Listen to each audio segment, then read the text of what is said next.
Assalamualaikum warahmatullahi wabarakatuh. Perkenalkan, nama saya Nada Hadatul Aisy dengan NIM F 027 124 1019. Pada kali ini saya membuat video untuk memenuhi tugas mata kuliah penelusuran informasi yang diampu oleh Ibu Atika Nur Latifah Hanum SOS MA. Nah, di video kali ini saya akan menjelaskan tentang teori perilaku pencarian informasi menurut Wilson tahun 1981. Teori ini adalah teori yang menjelaskan bagaimana dan mengapa seseorang mencari informasi. Wilson menjelaskan bahwa pencarian informasi tidak terjadi begitu saja, tetapi dipengaruhi oleh kebutuhan, tekanan, atau masalah yang dialami oleh seseorang, serta berbagai faktor lain yang mendukung atau menghambat proses tersebut. Jadi, teori ini menggambarkan alur lengkap mulai dari munculnya kebutuhan informasi sampai informasi digunakan. Nah, bisa kita lihat yang pertama yaitu ada dimulai dari konteks kebutuhan informasi. Artinya, setiap orang berada dalam situasi atau konteks tertentu yang menimbulkan kebutuhan akan sebuah informasi. Nah, kebutuhan ini biasanya muncul karena adanya masalah atau tugas atau mungkin kondisi yang harus diselesaikan. Contohnya, ketika seorang mahasiswa mendapatkan tugas untuk membuat sebuah makalah tentang topik yaitu literasi digital. Karena belum memahami materinya, maka muncul sebuah kebutuhan untuk mencari informasi tersebut terkait topik yang akan dibahas. Selanjutnya masuk ke mekanisme pengaktifan dan berkaitan dengan teori stres dan cara mengatasi masalah. Wilson menjelaskan bahwa kebutuhan informasi seringkali muncul karena adanya tekanan atau stres. Ketika seseorang merasa tertekan karena tidak memiliki cukup pengetahuan untuk menyelesaikan masalah, maka ia terdorong untuk mencari informasi sebagai cara ia untuk menyelesaikan atau mengurangi stres tersebut. Contohnya, mahasiswa tadi merasa khawatir akan takut nanti nilainya menjadi jelek jika tidak mengerjakan tugas dengan baik. Nah, rasa khawatir ini yang mendorongnya untuk mulai mencari informasi terkait topik literasi digital yang akan ia buat menjadi sebuah makalah tadi. Setelah itu, di sini ada variabel perantara. Nah, yaitu faktor-faktor apa saja yang mempengaruhi seseorang benar-benar akan mencari informasi atau tidak. Nah, faktor ini meliputi faktor psikologis seperti motivasi dan rasa percaya diri. Kemudian ada faktor demografis seperti usia dan tingkat pendidikan. Selanjutnya ada faktor interpersonal atau peran sosial seperti pengaruh dosen dan teman. Dan yang selanjutnya ada faktor lingkungan seperti ketersediaan akses internet atau ketersediaan akses perpustakaan. Dan yang terakhir yaitu karakteristik sumber informasi itu sendiri. Nah, apakah mudah diakses atau tidak? Apakah informasi tersebut terpercaya atau tidak?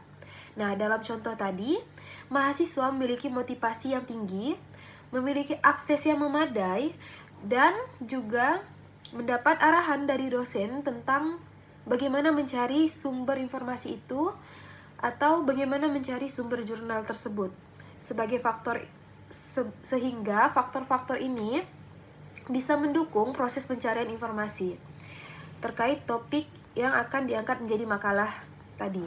Nah, kemudian kita masuk ke mekanisme pengaktifan berikutnya yang berkaitan dengan teori resiko dan imbalan. Pada tahap ini, seseorang mempertimbangkan apakah usaha yang dilakukan untuk mencari informasi sebanding dengan hasil yang akan diperoleh. Jika manfaatnya dirasa besar daripada risikonya, maka orang tersebut akan melanjutkan pencarian.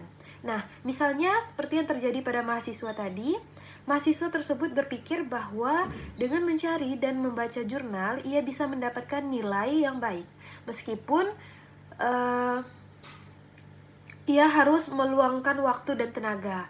Namun, ia berpikir bahwa imbalannya lebih besar sehingga ia memutuskan untuk mencari informasi secara serius. Tahap berikutnya adalah perilaku pencarian informasi. Nah, perilaku ini bisa berbeda-beda bentuknya. Ada perhatian pasif, yaitu ketika seseorang tidak sengaja mendapatkan informasi. Misalnya, ketika mahasiswa tersebut em, sedang melihat-lihat sosmed atau medsos, kemudian ia tidak sengaja menemukan sebuah informasi yang nyambung dengan topik yang sedang ia cari, yaitu literasi digital. Kemudian juga di sini ada pencarian pasif, yaitu ketika kita tidak berniat mencari tetapi menemukan informasi saat sedang melakukan aktivitas lain.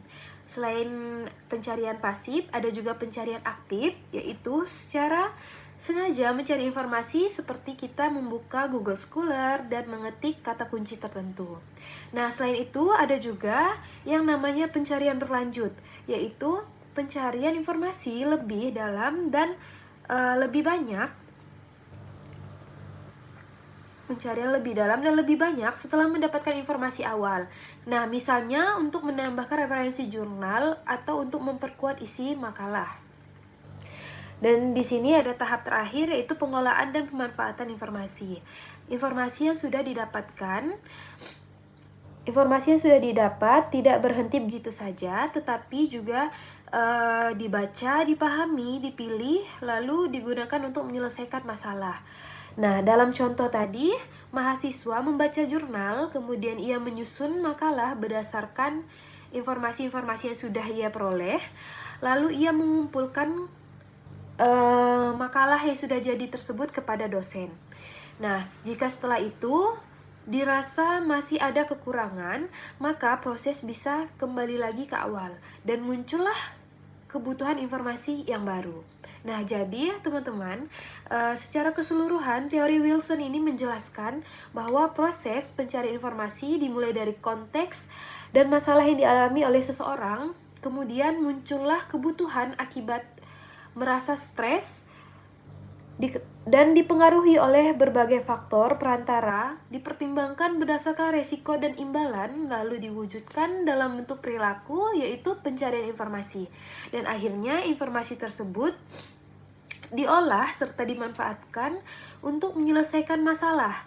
Nah, teori ini menunjukkan bahwa pencarian informasi adalah proses yang dinamis dan dipengaruhi banyak faktor, bukan sekedar aktivitas mencari data saja.